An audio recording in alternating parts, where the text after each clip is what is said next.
الحمد لله الذي بشر بقدرته البشر وصرف بحكمته وقدر، وبعث المصطفى صلى الله عليه وسلم إلى كافة أهل البدو والحضر، فأحل وحرم وأباح وحذر، ودخل دار الأرقم بن أبي الأرقم فاختفى واستتر، إلى أن أعز الله الإسلام برجال كأبي بكر وعمر، وصلوات ربي وسلامه عليه وعلى آله وأصحابه الميامين الغرر، ومن سار على نهجه واقتفى الأثر. وأشهد أن لا إله إلا الله ولي الصالحين، وأشهد أن سيدنا وحبيبنا وعظيمنا وشفيعنا وقائدنا محمدا عبده ورسوله وصفيه وخليله، خير نبي اجتباه وهداية للعالمين أرسله. أما بعد، فيا عباد الله، أوصيكم ونفسي المذنبة بتقوى الله تعالى، وأحثكم وإياي على طاعته، وأحذركم وبال معصيته ومخالفة أمره. واعلموا أننا عما قليل صائرون في محكمة قاضيها الله، فاحرصوا على ألا تفعلوا إلا خيرا، واجتهدوا على ألا تقولوا إلا صالحا. وأستفتح بالذي هو خير، فإن خير الكلام كلام الله تعالى، وخير الهدي هدي سيدنا محمد عليه الصلاة والسلام. يقول ربنا عز وجل في كتابه العزيز: ضرب الله مثلا للذين آمنوا امرأة فرعون إذ قالت رب ابن لي عندك بيتا في الجنة ونجني من فرعون وعمله ونجني من القوم الظالمين. ويقول أيضا سبحانه وتعالى في صفة المؤمنين: والذين يقولون ربنا هب لنا من أزواجنا وذرياتنا قرة أعين واجعلنا للمتقين إماما. أيها الإخوة المؤمنون، تتنوع همم الناس باختلاف وتنوع ارتباطاتهم الفكرية والنفسية والعقدية الدينية، فتجد في الناس كما قال عليه الصلاة والسلام في صحيح الإمام البخاري من حديث عمر بن الخطاب رضي الله عنه: إن الناس كمئة من الإبل لا تجد فيهم راحلة، فتجد الناس يختلفون في هممهم، فمنهم المتقاعد ومنهم المتقاعس ومنهم المتكالب على شهوات الدنيا ومنهم المقتصد لا هو مجتهد في العبادة ولا هو مقصر فيها، ومنهم السابق بالخيرات. قال ربنا سبحانه وتعالى: ثم أورثنا الكتاب الذين اصطفينا من عبادنا فمنهم ظالم لنفسه ومنهم مقتصد ومنهم سابق بالخيرات بإذن الله. ولقد أثنى الله سبحانه وتعالى في كتابه على خلص أنبيائه، بل وأمر النبي صلى الله عليه وسلم باتباعهم وأن يحذو حذوهم، فقال جل شأنه: فاصبر كما صبر أولو العزم من الرسل. ولقد أثنى الله عز وجل على أوليائه وأصفيائه بقوله جل شأنه: من المؤمنين رجال صدقوا ما عاهدوا الله عليه فمنهم من قضى نحبه ومنهم من ينتظر وما بدلوا تبديلا. في كل أحوالهم همتهم متوجهة إلى طاعة الله سبحانه وتعالى. بل إن الباري عز وجل في كتابه أمرنا فقال ربنا سبحانه وتعالى: فاستبقوا الخيرات أينما تكونوا يأتي بكم الله جميعا إن الله على كل شيء قدير. والذي يمعن النظر في كتاب الله عز وجل يجد أن الباري سبحانه ذم وحقر وانتقص من شأن المهازيل الذين همتهم هابطة والذين يخلدون إلى الأرض. قال ربنا سبحانه وتعالى: واتل عليهم نبأ الذي آتيناه آياتنا فانسلخ منها فأتبعه الشيطان فكان من الغاوين ولو شئنا لرفعناه بها ولكنه أخلد إلى الأرض واتبع هواه فمثله كمثل الكلب إن تحمل عليه يلهث أو تتركه يلهث. ذلك مثل القوم الذين كذبوا بآياتنا فاقصص القصص لعلهم يتفكرون. نعم، ينبغي على المؤمن أن يكون صاحب همة عالية وأن تكون همته تناطع السحاب. أيها الإخوة، إننا اليوم دخلت ثورتنا عام تمييزها بعامها السابع، دخلت سن التمييز، ويتحتم علينا نحن من هذا الواقع الذي نعايشه اليوم أن نجدد العزيمة وأن نجدد الهمة وأن نجدد النية وأن نقتدي بخير البرية صلى الله عليه وسلم. فالذي يتتبع ويقرأ هديه يجد أن الهمة العالية سنة مضطردة ثابتة في كل مناحي حياته، فهو الذي كافى على الهمة العالية، وهو صاحب الهمة العالية، وهو الذي حث على الهمة العالية بالقول والفعل عليه الصلاة والسلام. جاء في صحيح ابن حبان والحاكم وصححه الألباني رحمه الله تعالى من حديث أبي موسى الأشعري رضي الله عنه وأرضاه قال أن النبي صلى الله عليه وسلم أتى أعرابيا يوما فأكرمه الأعرابي، فقال له النبي صلى الله عليه وسلم: ائتنا. فأتاه الأعرابي بعد مدة فقال النبي صلى الله عليه وسلم: سل حاجتك، اطلب. فقال الأعرابي: ناقة نركبها، أي نريد ناقة نركبها. فقال النبي صلى الله عليه وسلم بعد أن غضب: سل حاجتك. قال: أعنز نحلبها ويحلبها أهلي. فقال النبي صلى الله عليه وسلم مخاطبا هذا الأعرابي: أعجزت أن تكون كعجوز بني إسرائيل؟ أعجزت أن تكون كعجوز بني إسرائيل؟ قال الصحابة: وما عجوز بني إسرائيل يا رسول الله؟ قال النبي صلى الله عليه وسلم لما أراد موسى عليه الصلاة والسلام أن يخرج بقومه من أرض مصر قال قوم: إننا قطعنا عهدا عن طريق أجدادنا ألا نخرج من هذه الأرض إلا ونخرج معنا قبر يوسف، جسد يوسف، فإنه قال لنا ذلك قبل أن يموت. فقال موسى عليه الصلاة والسلام: ومن يعرف أين قبر موسى؟ أين قبر يوسف؟ قالوا: عجوز بني إسرائيل. فذهبوا إليها فقال: دليني على قبر يوسف. قالت: لا أفعل حتى تطلب من الله عز وجل أن أكون رفيقتك في الجنة. فرغب موسى إلى الله عز وجل فناداه الله عز وجل أن أعطها ما تريد، فدلتهم على بركة من الماء فنزحوا الماء الذي فيها وحفروا وأخرجوا جسد يوسف وأخذوه معهم.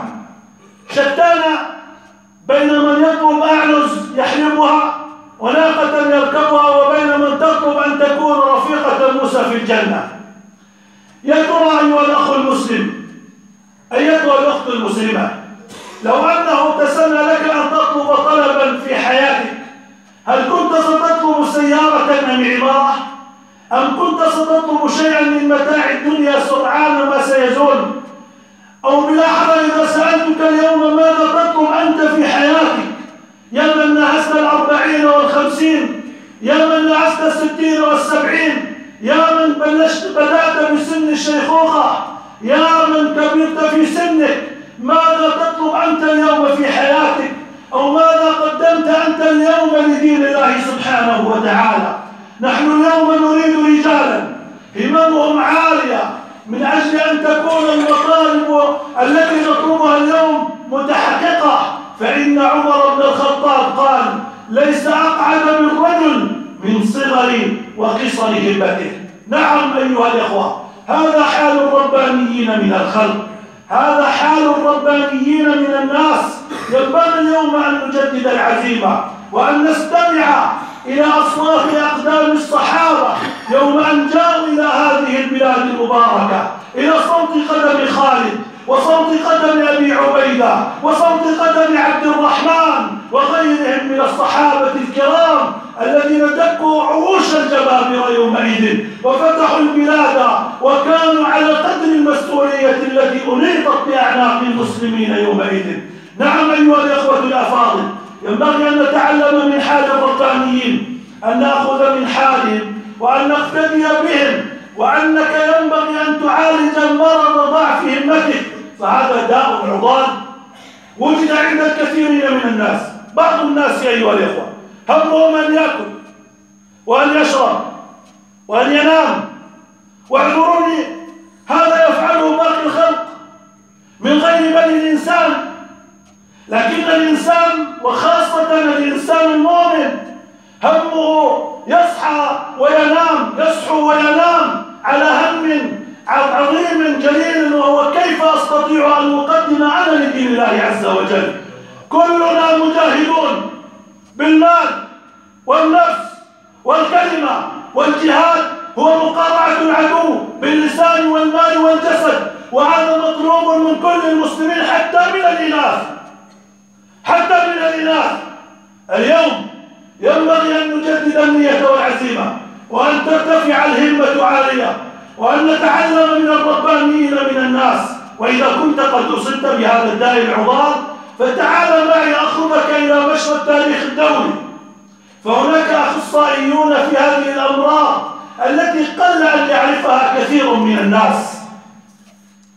هناك أدوية نافعة يا من قصرت همتك، يا من ضعفت عزيمتك، يا من ابتعدت نيتك عن الجادة الصحيحة المستقيمة.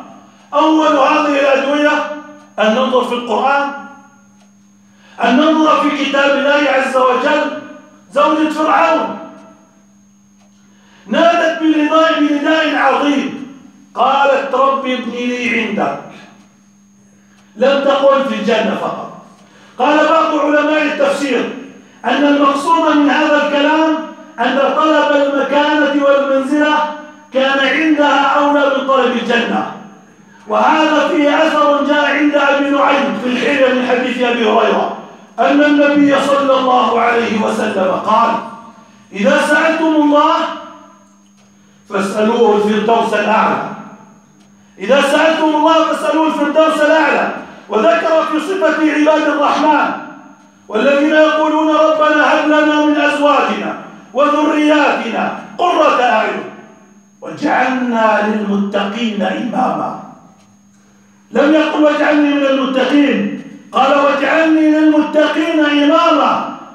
لم يقل للتجار إماما، لم يقل للزراع إماما، لم يقل لأرباب الأموال إماما، لم يقل لأصحاب الجهات إماما، لم يقل لأصحاب الزعامات والقيادات إماما. قال واجعلني للمتقين إماما. وإمام المتقين اليوم هو الذي يقف في وجه هذه الشرذمة النجسة التي بفضل الله عز وجل ثم بفتح باب الجهاد وهذه الثورة المباركة قطع دابر الروافد من هذه الديار إلى غير رجعة بإذن الله سبحانه وتعالى، بإذن الله عز وجل إلى غير رجعة، وبإذن الله سبحانه وتعالى وبهمم الرجال الذين يجاهدون في سبيل الله عز وجل ستطهر هذه الأرض من رجس هؤلاء ومن رجس من تبعهم وسائرهم وكان معهم.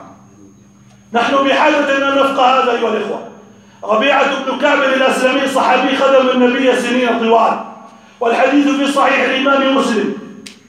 قال له النبي يريد أن يكافئه: سلني يا ربيعة، سلني، يطلب، اطلب.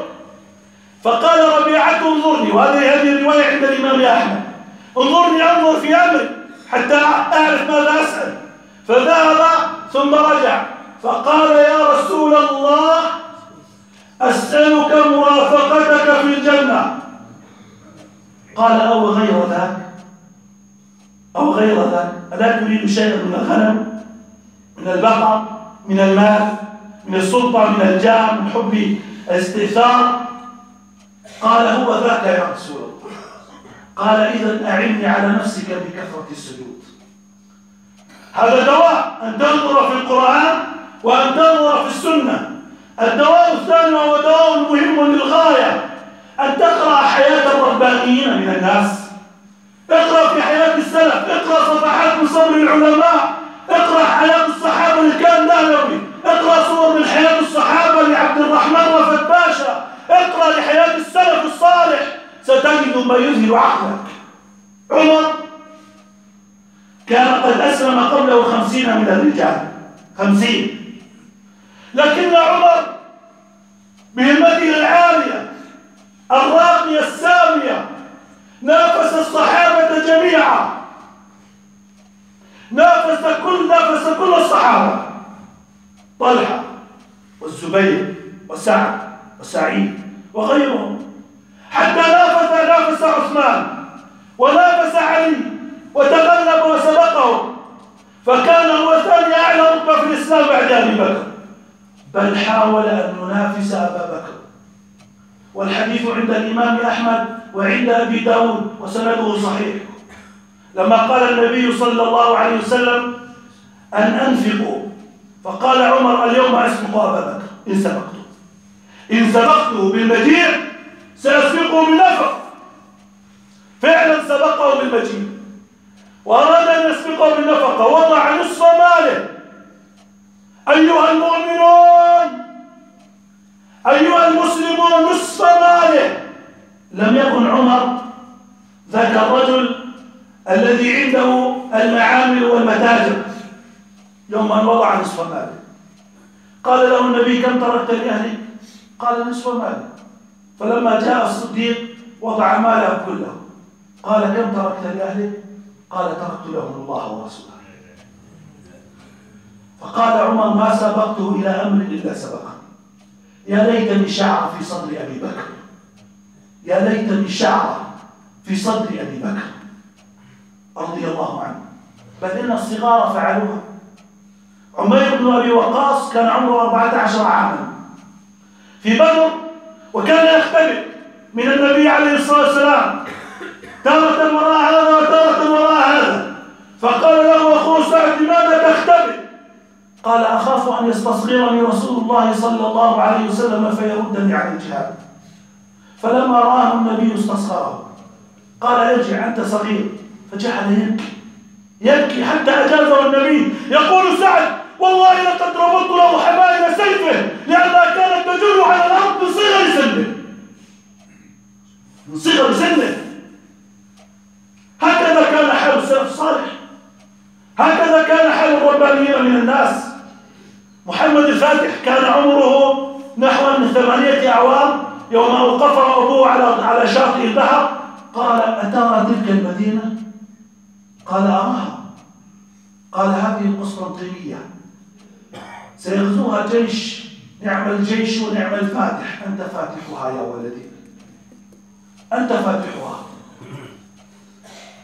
ترسخت هذه في ذهن هذا الغلام، وكان هو الذي فتح القسطنطينية. ماذا يترسخ في أذهان أبنائنا اليوم؟ ماذا نعلم أولادنا اليوم؟ الهمة العالية سيمة الربانيين من الناس. الهمة العالية أقصد النية السامية التي يصحبها العمل، ليكن همك طاعة الله عندما تصحو وعندما تنام، عندما تصحو وعندما تنام، ليكن همك أن تطيع الله سبحانه وتعالى، وأن تكون ممن يقدم لدين الله سبحانه وتعالى. فنبينا صلى الله عليه وسلم قال كما روى الطبراني وصححه غير واحد من أهل العلم من حديث سهل بن سعد إن الله يبغض، إن الله يحب معالي الأمور ويكره سفسافها. إن الله يحب معالي الأمور ويكره سفسافها. اللهم ارزقنا عملا صالحا يقربنا إليك، واجعلنا من عبادك المخلصين، والحمد لله رب العالمين.